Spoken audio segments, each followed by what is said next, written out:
And we are live. Welcome. The NBA Live Before Lock 5 p.m. edition. Weird 6 p.m. Milwaukee start. I'm Josh Engleman. That's Eric Lindquist. We got 4 games today, probably for the final time this season. RIP. But we do get to talk about a lot of weird stuff on this slate. So hit the like button, subscribe to the channel, hit the notification bell so you know when everything goes live. Follow us both on Twitter. What's going on, buddy? How's the office smelling? Oh, I mean, I just had to Febreze the living crap out of it in here. Fortunately, it's carpet. I'm probably just going to throw it away after this show, but I was just sitting here working.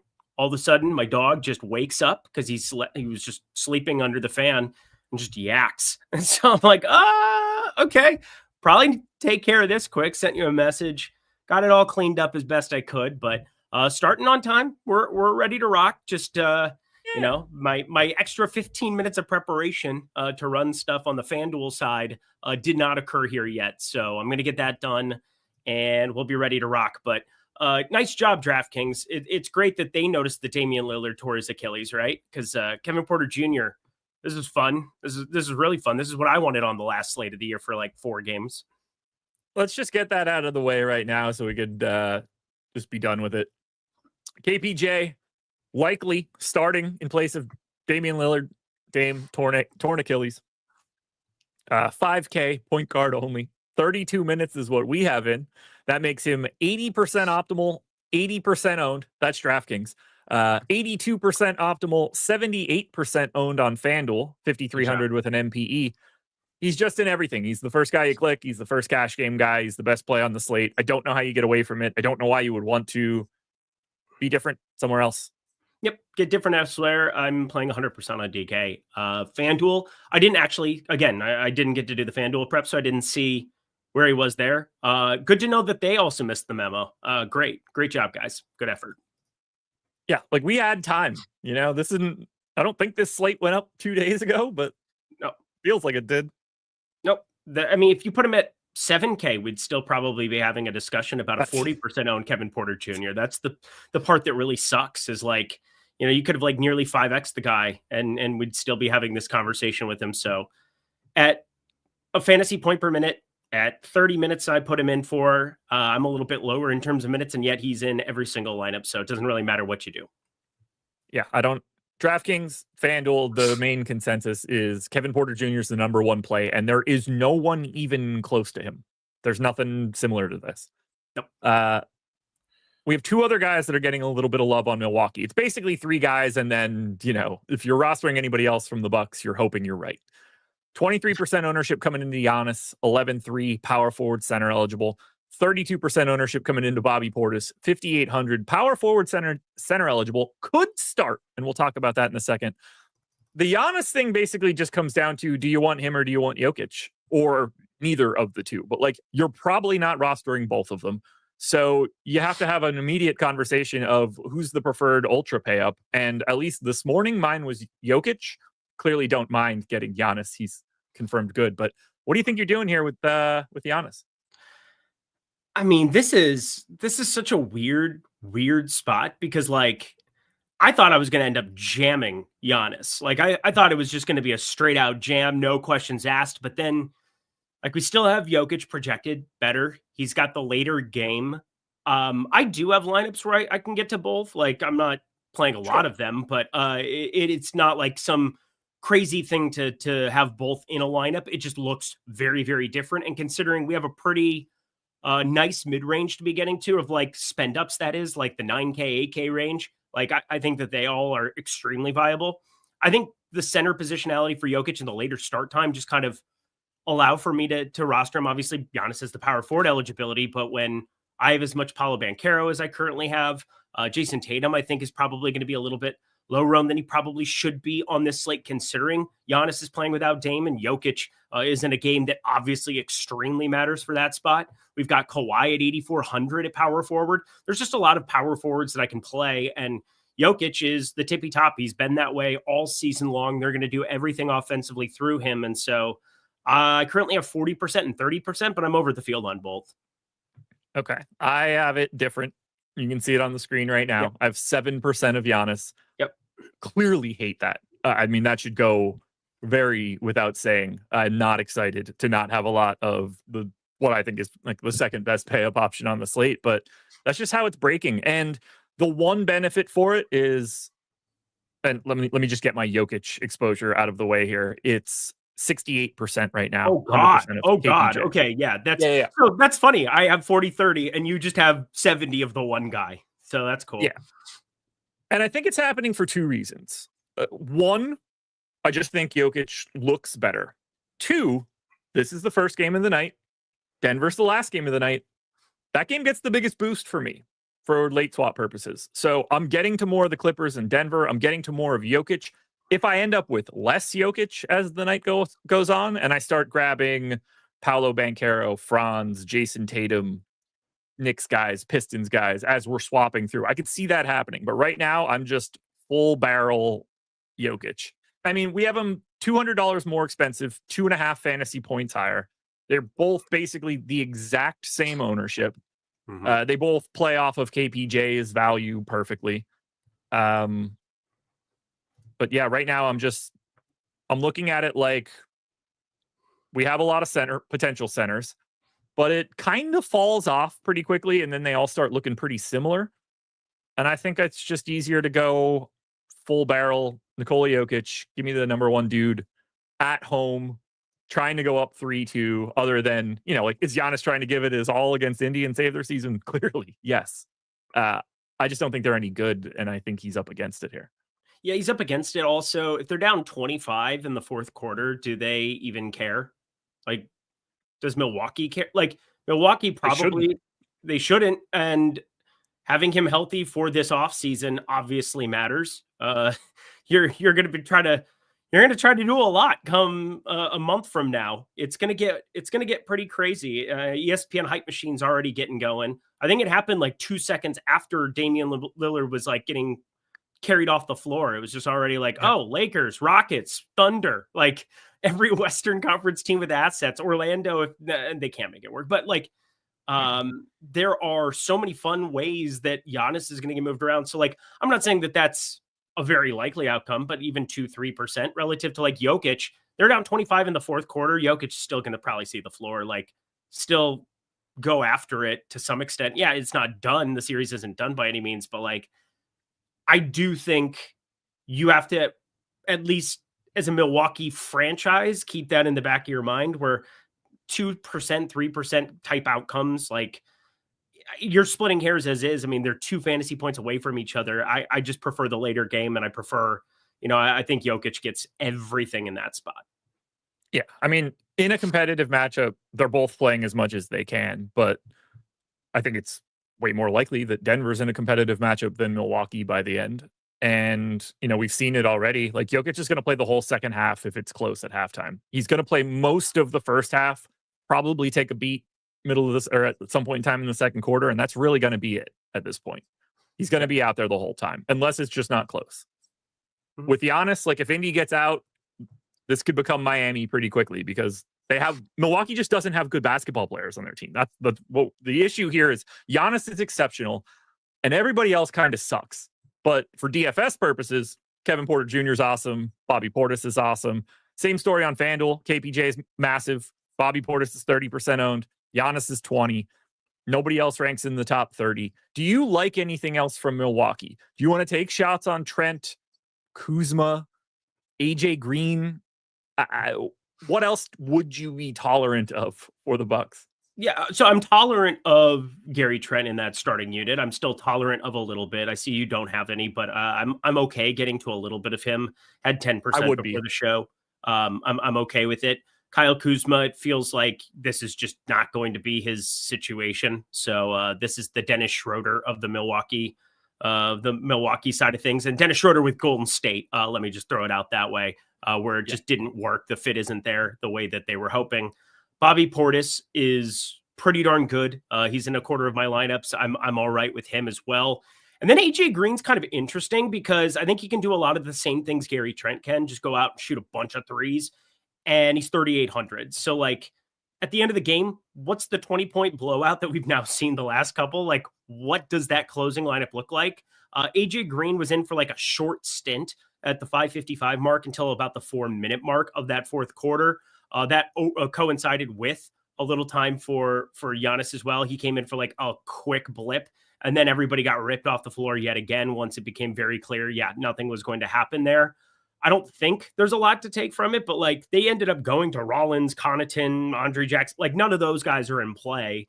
And like Jericho Sims isn't really in play in his minutes. The way I look at it, it's like KPJ, the most priority of all priorities on the slate, Giannis, and Bobby Portis kind of right in that same kind of quarter to 30% of my lineups kind of deal. And then I can tolerate a little bit of taking shots on those two shooters, but pretty much nothing else. It's like those 5 guys. And then every other team, I think, on this slate outside of, I'm feeling pretty good about Milwaukee just kind of getting this out of the way early. Do you think Portis starts? There's a world where it happens. Started the second half last game. Well, I mean, it's kind of the same thing I talked about with Dorian Finney-Smith over Jackson Hayes, right? Like it was the same deal. It just wasn't working in the series. And then the second half, Jackson Hayes didn't see the floor. And it's like, well, I wish that happened in the first half because I would have just played DFS and everything. Because we said exactly that. Like, I don't think they're going to do it differently. They're going to start Jackson Hayes. I wouldn't be surprised if they do it different in the second half. And sure enough, they did by playing the exact same 5 guys for 24 minutes. Like to a T. We nailed that perfectly. I think it's probably the same thing here. If I had to guess, Brook Lopez probably just gets the de facto start and then gets ripped out of there. But again, I think Bobby Portis, it's not going to change a ton. Like if we get news that Bobby Portis is starting, he's going to be much more popular, and he should be probably. But like, I don't think we're going to get that. So I don't know. We'll just cross that bridge when we come to it. I think it might look a little bit like the last game where he starts the second half. It's Brook Lopez. He's a vet. It's Doc. He's a vet player coach. I don't think he takes Brook Lopez out of the starting lineup in this spot just for like cosmetics. I think they probably all realize like that's not why they win or lose this series either. Yeah. But if it happens, get ready. Bobby Portis is going to be a little bit more popular. Brook Lopez played good in his first stint until Dame tore his Achilles, for what it's worth. Like if you were like, he had a couple of good blocks. He was like moving around on defense, knocked a couple threes down. Things were all right until they weren't. Want to talk about Indy? Yes. All right, Pacers. I mean, this team, I talked about it on the strategy show this morning, and we've got some other examples that are kind of similar to this. Everybody's the same.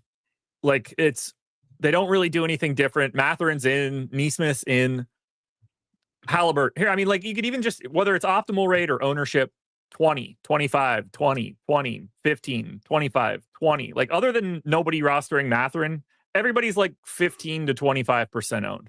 And I don't see it really any different. The most I have of anybody is 25%. Got a couple guys like that. A little lighter on some of these dudes. No Halliburton, which I don't love because I think Indy wins this game. But like, I don't know how to pick an individual Pacer today.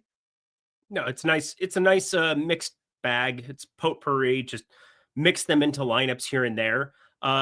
Even my boy Pascal Siakam, who I feel like I've just been over to every damn slate. I'm pretty neutral on today. So it's kind of a product of how many other power forwards there are.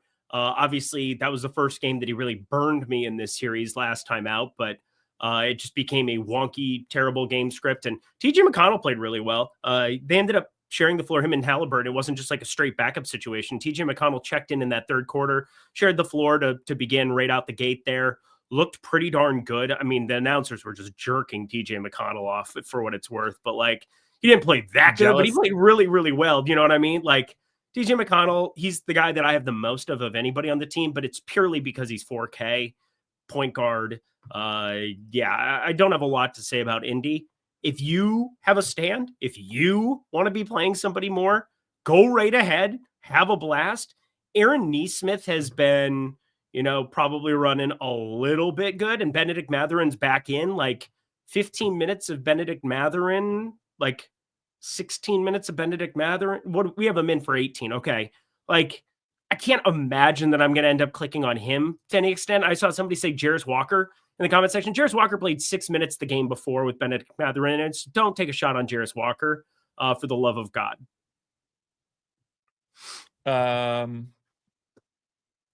FanDuel side of this one, Halliburton is your most owned pacer, 35% owned. He is in our top 10. McConnell is around 25% owned, and then it's Nembhard teens, Neesmith teens, Siakam teens. I would think I'm in Josh Giddey's phone with the amount of teens. On the DraftKings side, though, like I'm just 20% of Toppin, 20% of McConnell, 20% of Nembhard, little Neesmith, little Siakam, little Turner. The Turner one for me, I would expect to be getting more Turner if I just didn't have so much Jokic. But I'm out of places to put centers because of Jokic, and that's just, I'll deal with that as we go.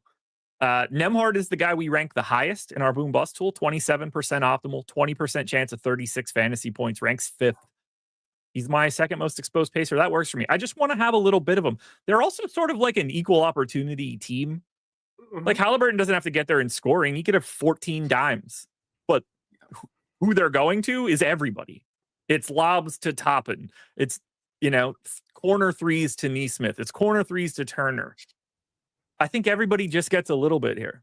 Yeah, and I mean, it was Miles Turner that stood out to me last game. I think to most people, he had the 4 blocks along with some really nice plays on the offensive end. That pick and roll was like unstoppable to start off the game. Maybe there's something that Milwaukee does to slow that down to some extent. But like Tyrese Halliburton was just finding every opportunity there for Miles Turner, even Pascal Siakam, a couple of nice plays setting Miles Turner up. But it's the center position, 6,100. He also, they don't really have to push him to 34 minutes under any circumstances. So like their ceiling on minutes coming up later in the program with the other 3 games. I don't really see it here for Miles Turner just because you have a strict Obi Toppin back up there. They can dust off Thomas Bryant a little bit and give him a couple minutes here and there. Obviously, we have a small projection, but that 8 minutes that he played last game, 21 minutes the game before that, like there's a range of outcomes there where it just trims into Miles Turner. So I don't really like getting to him over the field the way that I did last game. So yeah, overall, it's just going to be moving along. I wish I had more to add here, but I don't. And we have more interesting things to talk about as we work our way through these games. Although the Pacers are getting a lot of ownership, it's just like going to everybody. 39% of the ownership today is going to this first game. How do you feel about that? Well, Kevin Porter Jr. is like a joke. It's such a bad line. He's like 15, 5, and 4 in the prop streets at 5K, 30 plus minutes. Can get things done on a basketball floor. Like it's just a bad line, or it's a bad salary, excuse me. So totally understand the KPJ piece. Now you have Giannis, who just opens up without Lillard. Not that Lillard was doing anything in this series, coming back early as is. Don't have a lot to add. It completely makes sense. But if you have a feel, if you have something else, it's just going to depend on what else is in your lineup. It is. Salaries really are kind of like the line for this, if you think about it. But it'd be like if you wanted to go bet a points prop and you showed up and all of a sudden the side you liked was like plus 900 instead of even money. And that's what Kevin Porter is today. Oh, I've got a ladder. I don't know if you remember on our call, I brought it up for like a hot second, but I've got a pretty spicy ladder coming up later in the program from a betting perspective. Let me tell you, I didn't wake up this morning and decide that I was going to put a bunch of money on this human being, but here we are. Yeah. I laughed when you said it on the call because of who it is. Yeah. And then you look at it, you're like, wait, what? It was just one of those numbers that pops out when you're going on NBA.com. I just kind of end up perusing, trying to put together, not just put together content. Like I want to find bets myself because it's harder to find bets these days. Now that we don't have so many injury tags just waiting in the wings constantly like we did the last month of the NBA season. So you got to do a little bit more digging. And I found the grimiest thing possible. I can't help myself. I got to say this. I tried SaberSim for 3 weeks and returned a negative profit. Last night was my first time using Stokastic Sims in a while, and they returned a great profit. Thank you, guys. Thank you, Conferg, for allowing me to read that on this stream. Love it. Pistons, 5.5-point dogs in New York. Getting ready to go home to Detroit for the summer. 20% ownership to Cade. Not in my lineups, which is not fun. Don't have him. Don't have Halliburton. 25% ownership to Tim Hardaway. And then like 15 to Duran and Beasley. Minimal to everybody else. Still waiting on Isaiah Stewart to play more in this series or play at all in this series. How are you handling Cade today? Because we have, look, like everybody's fading something you pay up for that's really good. Whether it's Jokic, Giannis, Cade, Tatum, Banchero, like somewhere down that line, those are guys you're under the field on, and they're the best players on teams. What are you doing with Cade? Shout out Cade for just having an unbelievable series overall. This is a high point. I'm with you. I'm undercutting it pretty heavily. He started out 9,100 in game 2, 9,400 at home, 9,500 at home. Now he's 9,800 in the Garden. And again, when you look at the lines, like I'm always kind of like looking at the points props and figuring out where is their value, where is there not? And like Cade Cunningham, there's no value when he's 25% owned, 22% owned here at this. Like I am kind of looking at it like a line. Now that's the way my brain is going. It's like I'm paying 9,800 Cade Cunningham. I get that those were some awesome games, the last two. Detroit, they definitely got the short end of the stick at the end of that game with Tim Hardaway Jr. There's been some bad stuff overall, but like 42 minutes, 3 consecutive for Cade. I don't know how he does more on a basketball floor. Triple-double last time out. He's really turned the ball over a lot and still found ways of being successful. I feel like there's a floor coming, and at 9,800, I'm happy to hit eject and go other places like a Jokic at home. It just makes more sense to undercut it. And I was pretty high on Cade Cunningham last game for what it's worth. I was well over the field on Cade, and now I'm with you. I've got just about 0. Okay. Well, at least we're on the same page there. I mean, none of that's going to feel fun. No, I don't have Cade because I have Jokic. I don't have Giannis because I have Jokic. I have a little bit of Paolo. I have a little bit of Tatum. I have the other guys. Cade was the one that got the cut. I think the Knicks win the game. So I actually personally feel a little bit better about it. I don't feel better about having 20% of Jalen Duren or 17% of Malik Beasley or 20% of Tim Hardaway. Tim Hardaway, by the way, usage rate slowly but surely climbing. Not the same guy he was earlier in the season. Don't look at the season rates. So I don't mind having him because I think he's a little bit different of a player, but I'm not super excited to have Detroit because I don't think they win.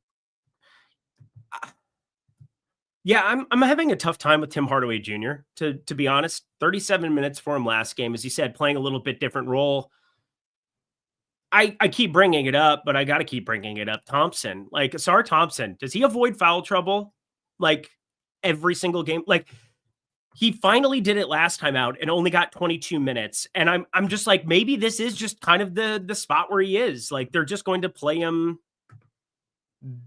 again, because that just changes the way I look at Tim Hardaway Jr. Does Asar Thompson be able to do anything offensively to keep him on the floor beyond 22 minutes? I don't think he has the skill set at the moment, and they want shooting around Cade. So it's Tim Hardaway Jr., it's Malik Beasley, it's Dennis Schroeder, and as such, just I don't like having Tim Hardaway Jr. in 40% of my lineups where he currently is, but I'm going to come down on that as the show goes on to some extent, but like that's what I'm getting running it unencumbered. And it's just because 32 minutes of Tim Hardaway Jr. looks pretty damn good relative to other options that are around 4K, 4,100. Like it's a salary play to some extent, but it's like a minutes play to some extent too. And he can walk into an upside just by knocking down shots, which he's obviously been doing to some extent. Let's have an Isaiah Stewart conversation quickly if we can, and then we can move on to the Knicks. Are you interested? Yeah, 3,500, and I thought he was going to be a better option than Jalen Duren at times in this series because of Karl Anthony Towns. Like, if you watch Isaiah Stewart over the years, if you've been playing DFS for a while, he used to be a power forward. Like, he started at the 4 for Detroit once upon a time, and that's Cat. Like, Cat played that last year, and depending on what the Knicks do with Mitchell Robinson and how they kind of roll out lineups, Isaiah Stewart has a place in this series big time. It's just now coming in late, like he's questionable still. Maybe we get news that, he's out, and then obviously we all get to hit eject, but he's played precisely 1 basketball game in 3 weeks. That's really tough to stomach, but it's easier to stomach when it's 3,500 completely unowned, right? Yeah, I hate that he's been out and I don't know what to do because my expectation was that he was going to find more minutes in this series. more spacing on the offensive side, a better defensive player than Jalen Duren. I thought he was going to become a bit of a utility in the playoffs as we went on. Now, I don't know his status. I don't know his health. I'm interested in him, but I don't think that I can make him a guy that I want to take a stand on. Somebody's going to. Look, the true story is he might just not play again. He's still questionable. He might also just be active and play like very, very, very minimally. And that would be like the worst case scenario is like you don't get the opportunity to hit complete eject on it and he DNP CDs. But I can tell you one thing, they don't like Paul Reed. I can tell you that based on the entire season of sample size that we have, where you got a Duren out or you got a Stewart out, and Paul Reed just kind of gets minimalized in such a weird way. If we get Isaiah Stewart in, I'll take shots on it, but there's no way I'm going to be able to like confidently tell you anything. It's simply like, maybe I have if I have all the pieces right, I doubt that Isaiah Stewart is a piece that I really want to take along after Milwaukee Indy. But if Milwaukee Indy has some kerfuffle and some awfulness, KPJ sucks or something of that nature, you best believe I'm going to roll out some Isaiah Stewart and hope it breaks my way. Well, let's talk about a team that might be even less interesting to talk about than the Indiana Pacers. It's the New York Knicks. Here are the ownership numbers for the 5 starters for the Knicks. 17, 21, 18, 22, 18. All 5 guys between 17% and 22%. Now I have 2x the field of Josh Hart, under on Anunoby, under on Bridges, neutral Brunson Towns. I don't have any takes for the Knicks. I love their starters. They're all going to play 40 minutes. I don't really want to play anybody else for the Knicks. But if I have a lineup, I don't care which one of these Knicks show up. Obviously, I'd like it to be Brunson and Towns because they're the best players, but I can't sift through Bridges, Hart, and Anunoby. They're all the same dude. I like Mitchell Robinson. Ooh, okay. Okay. Go ahead. So Mitchell Robinson was sick. He was like visibly sick. Watching the game, he looked really sick to me on Sunday. He had an illness. That was the whole reason that he was questionable. He ends up playing. He only plays 9 minutes. He had played 16, 20, and 18 in the 3 games previously in this series, and he's 3,400. He was 3,900 pulling ownership in this series. Like, if he was sick, Isaiah Stewart out, so there went that bowling pin. There you go. Cool, great, glad we talked about that. Do they get the memos that we need to get that like 2 minutes ago? But whatever. Now I like Mitchell Robinson even more because if I'm going to take a shot on a center in this range, it's going to be him. I just think that he's probably a guy. I mean, he's obviously one of Tibbs' boys. They had a good rapport. There was the New York Times article 2 years or a year ago where, they were hanging out being boys and, he had like stayed with Tibbs for a little while after surgery or something else. Like it was a really nice deal. But my whole point is that Mitchell Robinson is going to see the floor. He's 3,400. He's traditionally like a 0.9 fantasy point per minute guy full fantasy point per minute guy, like most backup centers are. And he had a bigger portion of this series, for a larger portion of this series, he had a pretty carved out rotation, 18, 20, 16. And because of one game where he was sick and his minutes get ramped down, all of a sudden, we're just going to completely hit eject on him for 3,400. The cheapest he's been for this entire series. Oh my fuck. All right. Well, Portis is going to be in a lot of lineups. That's cool. And then I like the Mitchell Robinson rollout. So I just want to tell you, I have 20% of him in my lineups. I'm probably going to keep it. But every other Nick, I'm just mixing and matching. Go ahead. AJ Green starting. Oh, good. Not great. So Kuzma out of the starting lineup, Lopez out of the starting lineup, AJ Green in, who's going to become quite a bit more owned. Bobby Portis in, he is going to become quite a bit more owned. Oh my. They're finally just like saying, hey, we're going to play the guys that we were going to play anyway. Like they're not doing any of the de facto starter stuff. So that's kind of fascinating. They just don't have any other guys to play. They're out of human beings that can play a playoff game. Yeah. I feel bad for Brook Lopez to some extent. Like, I don't know. Who cares? From a DFS perspective, yeah, we're going to see AJ Green come up. We're going to see Portis go way up. That's going to be fun. Nope. I already know how this goes. Yeah. floor. Spoonie Love says, why? AJ Green is terrible. He can shoot. That's the whole point. He has one skill. He has one skill, and that's more than some of the other guys on the Bucks right now. One trumps zero, unfortunately.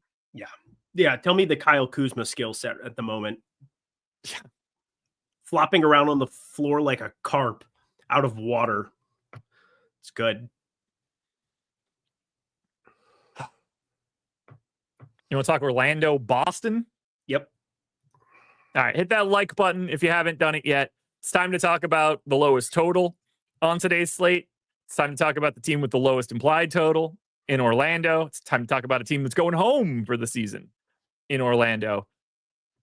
20% ownership to Franz, 20% ownership to Paolo on FanDuel. Everybody else is sub 10%. On DraftKings, it's 20 to Paolo, and then like 10 to Franz, Wendell Carter Jr., Anthony Black, and John Isaac. I hate the idea of rostering Orlando today other than Paolo Banchero, but I am a little over on Wendell Carter Jr. as I continue to be. I am 2xing Anthony Black, which I think has a lot to do with my Jokic, and then I'm getting John Isaac, and I just don't want it. Interesting. Yeah, he's 3,100. It's fine. I would much rather roll out Mitchell Robinson, which is just a weird thing to say. You do have power forward eligibility for Jonathan Isaac. I think that probably helps out as well. I'm with you with the Wendell Carter piece. Obviously, I'm very mad at myself because I had all the Corey Joseph and I slashed it hard. He ends up going for 27. That would have been useful for me, but still, Wendell Carter, the guy that I'm getting the most of. Paolo Banchero getting quite a bit of as well.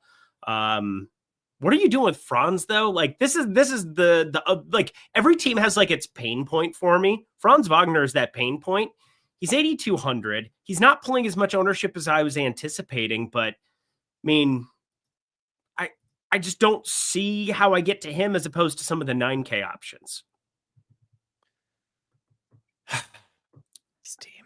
So I have 11% of Franz at 8,200. Small forward eligible, 12% optimal, 12% owned. He's in for 38 minutes. Like, we're giving him the full freight. I thought he was going to show up more for me because of his position. I thought that was just going to naturally look a little bit better. You know, he's a better value than Jaylen Brown. But the problem is he doesn't project as good of a value as Jason Tatum, who I'm still not getting. And he doesn't project as good of a value to us as Josh Hart. And that's sort of the spot where I'm getting to more is the Josh Hart piece of small forward, or I'm going to like your Beasleys and your Hardaways. So I'm not really at the top at all of small forward. Another function of having a lot of the most expensive player on the slate. Yep. Okay. I just felt like I was going to have more of him than I do. And I just was a little bit confused by it. I suppose 7,100 Josh Hart. We absolutely love him here at Stokastic today. He's got a really high optimal percentage in the boom bust relative to a 23% ownership. I think he makes a ton of sense. And I think Aaron Nesmith as well. I think I've just got a little bit more of him than I think you had on the previous slide from before. I ended up with 30% of him. Feels a little just chalk donkey-ish.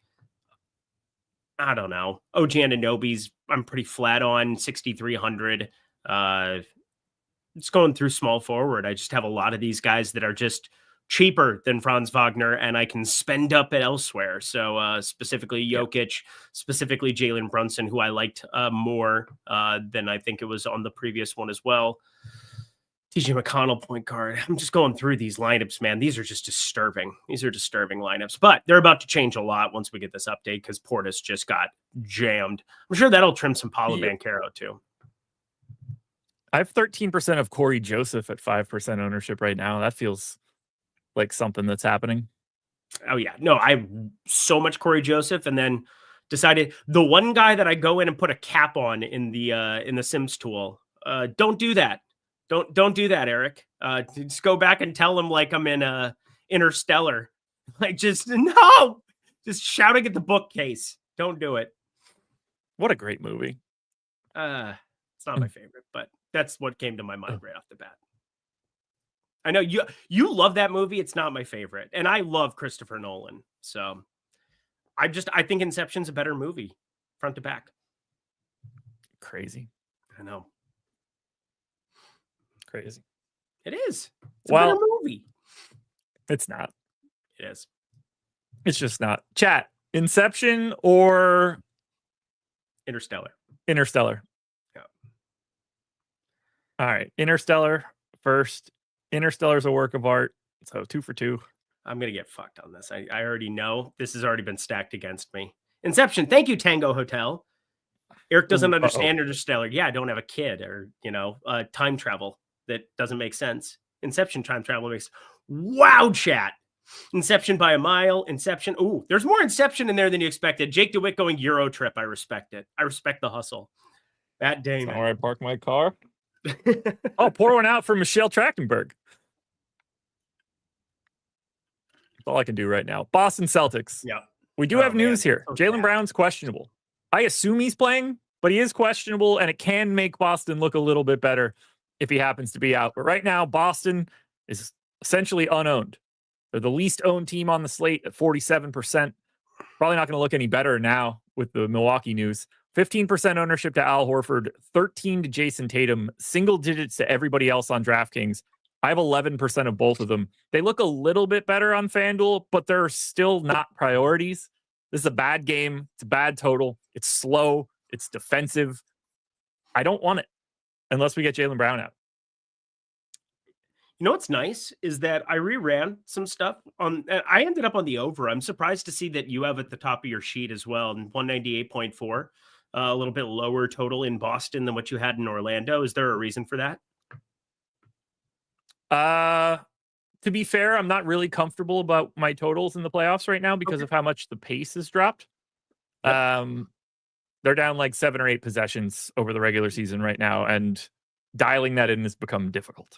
So I haven't been reading into the totals all that much over the past week and a half. Okay. Yeah. I mean, totals dropped and they really should. You have teams that are trying in the half court, full pressure defense. There's things that situationally just take more time. Also, when you have less fouls being called, you don't have as many freebies where the clock is stopped and points are going in. So I thought about it, looked at it a little bit, obviously just wanted to bring that up on an aside because you were well north of the 200 number there and got me rerunning some stuff on dunks and threes and ended up on the over. So thank you for that. That's all I would say. There we go. We got a projections update at 5:39. Ownership should be coming within a minute of that. Once that's up, I'll grab the new data. We'll get it up on the screen. We'll talk through some of Milwaukee. What's going on with Pritchard? This is not his series. Like, this is not the series that Peyton Pritchard is going to excel at because he is out there as a distributor. He's out there with like no need for usage. There's some tall, like Anthony Black is a big guard. Like, I don't think people realize, isn't he like 6'6"? He's like a big point guard. He's a big guy. People need to remember that the regular season and the postseason are two different things. Peyton Pritchard's not made for this. When they're going to play Derek White, Jaylen Brown, Jason Tatum, Al Horford, Porzingis 40 minutes a night, you're going to start seeing Pritchard play 12. Because he's made to soak up time in the regular season and make everybody's life easier. But when you get here, his little ass is just going to be a spark plug in games where they need some offense. He's taken 4 shots the last 2 games. He has played 26 minutes in both, but like, once again, it's just it's a different role, and this is just not the series for him. I do think there are series ahead of him where he will have more utility, where if he's sitting 5K or cheaper, we're surely going to take shots on him. But Anthony Black as your primary defender is not ideal if you're Peyton Pritchard. And this team and the pace and everything about it. What we really need to do, though, is just keep a close eye on the Jaylen Brown news. Because if he happens to get ruled out, Derek White gets a bump, Tatum bump, Horford bump, Porzingis bump, Pritchard bump. We actually get something valuable coming out of Boston.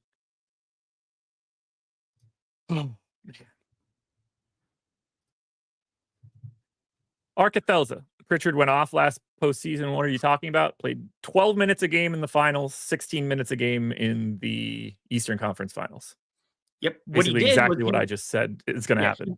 He knocked down threes at the end of quarters, and people remember that. Like that's what his role was in the playoffs last year. Was last 5 seconds of quarters taking threes that nobody else was going to take. Like they literally had plays drawn up for him. 15 shots in the Eastern Conference Finals. 15. I wonder how many of those were in the last minute of a quarter. Most. Yeah. Most. Look, I like him. He's just look, you don't put him on the floor over top of any of these other Boston guys. Anyway, let's get through this final game. Not in the AM, bro. Josh is a casual. That's my favorite comment I've ever seen. Yep. Literal professional for 8 years. Clippers. 2-point favorites, at least last I looked, in Denver. 208 total. 2-2. Oh, man. Winner probably gets the series in elevation. Late night hammer. Are you surprised Clippers by aren't this getting any line? love. I'm so surprised by this line, and I haven't done anything about it. No, not at all. I think Denver blows. Yeah. They're on fumes. Like the only thing that Denver can do is just play their only guys as many minutes as they can and hope they win that particular game. It's a dream scenario for the second round because they have nothing in the tank. Whoever comes out of this is dead to the world. We're not rostering the Clippers today, though. 15% ownership to Powell, Leonard, Zoo. Everybody else is single digits. But I'm 2xing Kawhi right now, and I'm cool with it because at least I can move that around if need be. But I don't like a lot here on the Clippers side. We only have 2 guys that got into 10% optimal or higher for the Clippers. Now, the FanDuel side is different. Yes. Sue's 35% owned. Kawhi's 35% owned. Harden's 30% owned. What are you doing with the Clips? Doing the same thing as you, playing a lot of Kawhi. Yeah, he looks good. 8,400, playing gobs of minutes in the playoffs. Please just stay healthy, Kawhi. Zoo is okay at 8,100. He's pulling right around 15% ownership, and I think I'm just fine having some of that.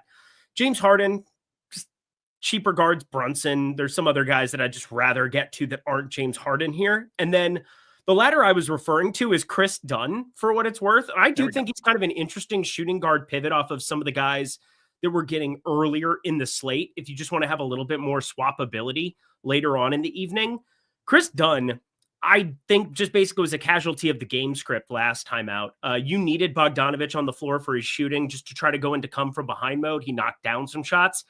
I don't see him closing over Chris Dunn in situations where this is within 2, 4, 6 points, unless you just have the Clippers, going to Bogdanovic. He goes complete heat check again for, a quick second. He ended up playing the entire fourth quarter. That is such an outlier. And so Chris Dunn, he's averaged 9.5 rebound chances per game in this series. He's been north of 25 minutes per game in this series. Obviously, 2 of those where he ended up way below it. 2 of them we ended up way above it. But if you end up in the way above it, if that's your range of outcomes where it's like 19 minutes on the low end, 26, 27 minutes on the high end, and you end up closing, I think Chris Dunn, just from steals and finding ways of being effective, rebounding the basketball, it would probably be good to have Russell Westbrook in this game, if I'm being honest too, he was really good on the offensive boards in game 1. He's tried to be a nuisance and tried to create some extra chances for Denver. I think having Chris Dunn out there just to combat that. If Bogdanovic is out there against Russell Westbrook, not going to go as well, in terms of the rebounding numbers for the Clippers. So I think there's probably a world where Chris Dunn ends up on the floor a little bit more. But all of that being said, from a DFS perspective, it's hard for me to play 15% of him even. So Kawhi by a landslide. I have a little bit of Nicholas Batum, 3,500. It's kind of the same thing. Some Isaac, he goes out and shoots threes. I've got 15% of him too. I feel like I'm just kind of scattering all these sub 4K guys, 10, 15%, 10, 15%. But I think that's an all right way to go about it today. Yeah, look at that. 7, 7, 9, 6, 9, 11. It's just a little scattering and then a bunch of Kawhi. Yep. That's it. Steve, Powell has not been playing good. He's had one good game in this series. Yeah. He's still a little belabored. He was unbelievable to start off the season. And I think his usage is down 5%. That's exactly it. The minutes for Kawhi, we went from a 30-minute Kawhi to a 40-minute Kawhi. So you want to talk about what the difference is? There it is. You're playing through Kawhi Leonard as opposed to Norman Powell now. Norman Powell, you can go in the corner and knock down threes and do that for us. That's helpful. But it's a different thing in the postseason if you're getting Kawhi Leonard healthy. Circling back quickly to Milwaukee before we hit Denver. KPJ obviously still massively owned at 80%. AJ Green, 13% owned in the starting lineup at 27 minutes. We didn't really give him a huge bump. He's a terrible permanent guy, 0.63. So works as a value play, could see more minutes. Like he could play 34 today, I think, if it's going well for him now that he's starting, but not a guy I got to a lot. Portis up to 53% owned. Yeah. That is a massive jump. On the FanDuel side, AJ Green is 8% owned. Portis is also 50% owned. So that's the big switch here. Portis up to third in the boom bust tool, 50% optimal, 50% owned. I'm going to lose my mind if a Bucks bench player ends up optimal. I'm just going to lose my mind, Josh. I mean, that would be the apocalypse of this slate for me, is have the first game have a Kyle Kuzma or Brook Lopez work themselves into fourth quarter 12 minutes and just destroy this slate. I would lose my mind, actually. All right. I just exported my lineups. I got more Gary Trent after that too. Did you? Do you have any? Okay. How much Gary Trent did you end up? I don't know yet. I don't know yet. I'm finishing this up. I have to. And DraftKings sent me the 2-factor, so I have to log back in to get my upload sheet. Cardinals Reds postponed. That sucks. Forgot there was baseball. Oh yeah. Get to build lineups after this show. I'm looking forward to that. Why is this ranked and sorted this way? What is happening right now in my sheet? I do not know. Oh, okay. There we go. We're good. Yeah. I was sorting and it was just telling me all the lineup. Like it was trying to just give me my lineups, but like the shittiest lineups that were in my sheet. I couldn't figure out what it is. All right. Whatever I'm about to paste in here, you guys see on the screen is real. Okay. All right. This is what I have right now. Let's talk through Denver. 57% of Jokic for me right now at 19% ownership. That's a massive stand, and I'm cool with it. Give me the best player in the world. 11.5 center, only playing for his season at home. Yeah, I'll take it. 41 and a half minutes, and I think 47 is on the table today. There's not a lot of ownership coming into Murray, Brown, Porter, Gordon. Porter got to 20. Murray, Brown, and Gordon are all around 10. I got to 30 of MPJ. Hope he's feeling a little bit better because he doesn't look it. Right around the field on Murray, Brown, and Gordon, though. I just think these guys are just going to play massive minutes. Now, Murray looks great on FanDuel at 7,300. He's 35% owned. Porter is equally as popular on FanDuel. The Brown, Gordon, Jokic stuff is all basically the same. We're not touching the bench in any way, although we still need to figure out whether or not Russell Westbrook is playing. He's just questionable for this one. But for me, this is Jokic that I like and want to have. And it's Michael Porter Jr., who I have, but I don't want to have. Totally. I am with you on Jokic, 40% of lineups in that first run. I'm finishing everything up here on my side, so I'm not going to speak of what I have here at the moment. Let me find it here. Okay. And then we've got Christian Brown. Yeah, I'm fine getting to a little bit of Christian Brown. The Russell Westbrook piece is really interesting because I think there's a world where you trim some of the Michael Porter Jr. and you get to some Russell Westbrook, similar to what you had in game one. It's also a piece that's waiting in the wings. And we saw 43 minutes from Michael Porter Jr. without Russell Westbrook there. Stayed out on the floor, was knocking down shots, doing Michael Porter Jr., like what you're hoping in a perfect world, Michael Porter Jr. things. But there's also the world where Michael Porter Jr. doesn't play defense and doesn't do other things on the floor that you need. And Russell Westbrook can close. And I think it's at least interesting to look at a 5,100 Russell Westbrook. I don't know how much I'll actually end up pulling the trigger on when it's all said and done, but we all know that he can be a good fantasy performer. We all know he's had decent rapport with Jokic, who doesn't, if you're a basketball player, but played 34 minutes in the first game of this series, and he didn't even do anything particularly well. Like shooting the ball for sure did not do it particularly well. The rebounding was the main thing that he did. He created 4 offensive rebound opportunities for them in that game, kind of changed the complexion of that fourth quarter for them, turned the tide a little bit. If he's making those hustle plays and doing that kind of stuff, I could see him getting rolled out for a little bit more, and I take away a little bit MPJ, but I'm with you where like the positionality, like how many spots am I even going to have for Russell Westbrook at that point? It just kind of depends on what happens. Like maybe something happens to Jaylen Brown, or maybe I have like a couple of lineups I'm happy sacrificing to the gods, but hard to prioritize. I just wanted to talk through it. Yeah, I got one share of Westbrook. I'm mostly on Jokic and Porter. I just have to hope Porter can play those minutes. He's clearly not healthy, but Gordon's the one guy that I thought I would end up having a little bit more of, but he's just not grading out well in our stuff. 9% optimal, 8% owned. He's in 6% of my lineups. It's just not happening. What is happening, though, right now, we got to get this one in before the end of this show.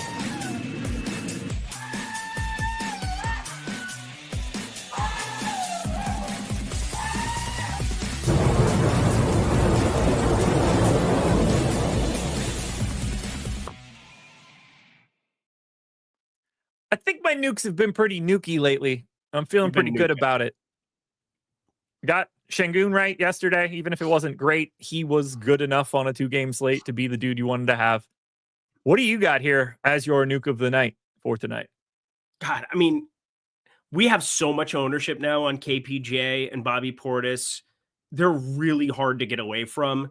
I think ownership looks pretty good at first glance. We'll see as I'm finishing this up here in the last 7 minutes, but there's 2 guys for value that I think are just really, really interesting that are just awful and not necessarily good and make you feel comfortable in any way, shape, or form, but I at least want to throw them out there.